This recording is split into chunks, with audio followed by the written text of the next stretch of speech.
धनंजय मुंडेंचा जो राजीनामा तुमच्या माध्यमातून आमच्या कानावर आलेला आहे तो अजून राज्यपालांकडे पोहोचलाय का? तो स्वीकार केलेला आहे का? तिसरी गोष्ट म्हणजे जेव्हा कुठचाही मंत्री राजीनामा देतो किंवा कुठच्याही मंत्री राजीनामा देतात त्यांच्या राजीनाम्याची गोष्ट पहिली सदनमध्ये झाली पाहिजे. ते न होता बाहेर झालं. ठीक आहे, आम्ही हक्कभंग मांडू, तो स्वीकार केला जाईल नाही केला जाईल. आजचा स्थगन प्रस्ताव देखील छत्रपती शिवरायांवर जो अपमान झालेला आहे, त्यांचा अपमान झाला त्याच्या विरोधात होता.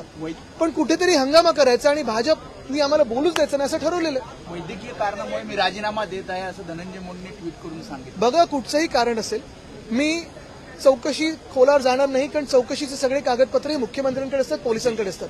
पण जे आज फोटो बाहेर आलेत त्याचा आणि राजीनामाचा योगायोग ठरतोय का? निवड योगायोग नाही ना. आणि महत्वाची गोष्ट म्हणजे आज जे फोटो मीडियाच्या माध्यमातून बाहेर आलेले आहेत हेच फोटो मुख्यमंत्र्यांच्या हाती दुसऱ्या दिवशी आले असतील किंवा त्याच दिवशी आले असतील. मुख्यमंत्र्यांची ही जबाबदारी होती. आज ते परिवार काय विचार करत असेल, त्यांची मुलं असतील, आई वडील असतील, भावंड असतील, काय विचार करत असेल हे सगळं टीव्हीवर बघायला मिळतं. मग मुख्यमंत्र्यांनी संवेदनशीलपणा दाखवून का नाही कारवाई त्यावेळी केली? खरं तर माझी मागणी परत परत हीच राहील की ते ज्या फोटोमध्ये आहेत त्यांना भर चौकात फाशी ही दिली पाहिजे. आदित्यजी, वाल्मिक कराड यांचा राईट हँड असलेला सौरभ कराड आता सातपुडा बंगल्यावर धनंजय मुंडे यांच्यासोबत भेटीला आहे. अजूनही धनंजय मुंडे वाल्मिक कराड यांच्या माणसांची भेट घेतली आणि काल मुख्यमंत्र्यांनी लपत जाऊन सगळ्यांची भेट घेतलेली आहे. आपल्याला माहिती आहे, उपमुख्यमंत्र्यांची भेट घेतली काल संध्याकाळची गोष्ट आहे.